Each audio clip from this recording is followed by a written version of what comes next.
This is what President Trump would tell you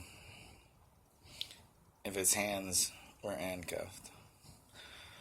To the American people, I would like to tell you that everything that has been going on for well over 50 years of CIA, FBI, NSA, everything, it has been taken over by a shadow government.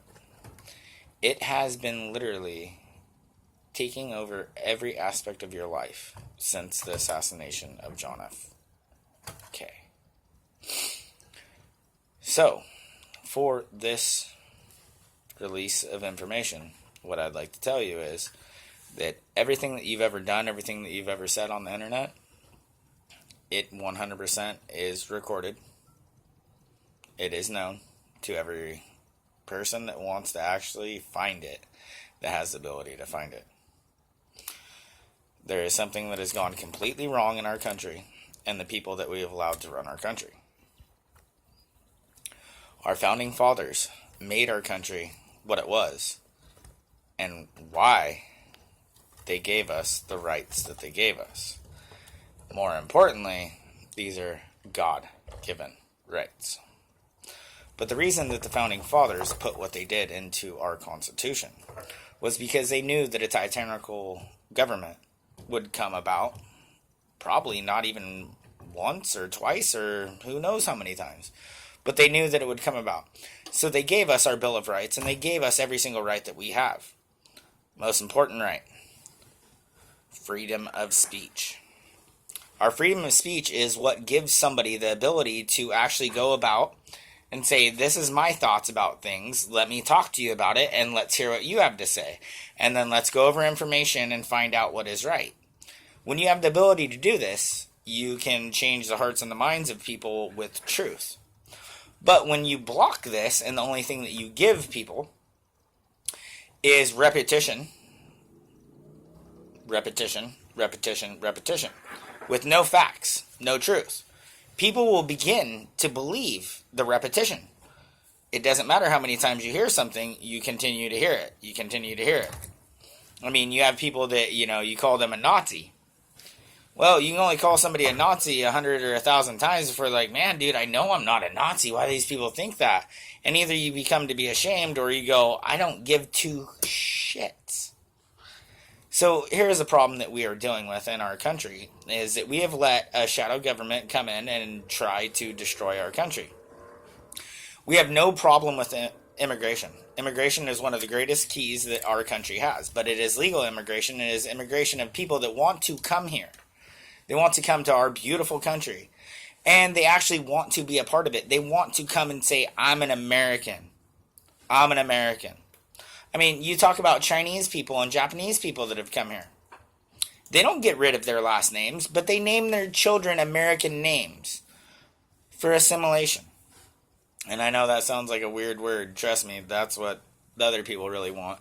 But to be in the culture, we are all Americans. We are all truly Americans. And the only problem is, when you bring in people that want to say death to America, and they want to destroy America, and they want to literally live off the welfare of our country, when none of their family members have even lived here or done anything, as far as I'm concerned, our president, I'm going to go off base and not talk as our president, but my ancestry, myself, I'm a direct descendant of Brigham Young, and that goes all the way back to the Mayflower.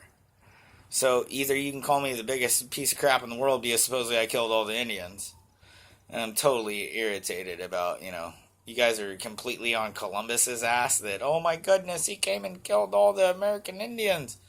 He never even landed in America. Goodness. Really. Insane. Okay, so besides all of this crap, back to being Trump. Alright, so how is it that we're supposed to have people come into our country that are supposed to get all of our benefits when you have veterans that are dying by the thousands sitting there waiting for help, but the first thing that we do is we give some immigrants help, we give them all this help, and then we have our veterans that have gone and fought and died for our country to give our country our rights. We let them sit and die. I mean, come on, we all know what Vietnam was. We all know how high they had to get to deal with what they had to deal, and then they came back with a freaking drug epidemic that our CIA freaking used. And they, just so you know, all the money, all that they took, that was to actually make their shadow government. The biggest drug dealers in the world is the American government. And the worst part in the world is America is the greatest country in the world, but we have allowed ourselves to be taken over by a tyrannical government. And that is why you elected me. And that is why I am going to do my best to do everything that I can. They're trying to handcuff me, but you know me. I am kind of the art of the deal guy here. And I've been very smart of what I've been doing and going about it very slow and very tactical, because we are going to take out all these damn morons that have been trying to destroy our country. Because we're not going to allow this to happen, because this is not the country that was built by our founding fathers. This is not what our founding fathers would want. And our founding fathers have been rolling around in their graves for way too long. And we're going to finally show them that they can rest, because we're going to put ourselves back on the right track. That is why you elected me president, and that is why I'm going to fight for you. And I understand that you get nothing but lies out of the mainstream media, but how we have won through the media that we have created. And just so you know, the alt-right, those racist pieces of crap, they're freaking lefties trying to fake us out. Nobody's racist. The white race is literally the most hospitable race that there ever is. You go anywhere else, they don't allow Muslims, they don't allow crazy people to come over there and take them over. Could you go to a Muslim country and go over there and start spitting shit? No. They'd kill you and chop your fucking head off. We're one of the greatest countries in the world, and as long as we keep our Christian values, there is nothing that can stop us. So I'll tell to the American people, we know who we are, and a lot of times we forget that there are a lot more of us than we remember. The silent majority is who put me in office, and the silent majority is who must stand up and stop being silent. God bless, and God bless the United States of America. Thank you for voting for me.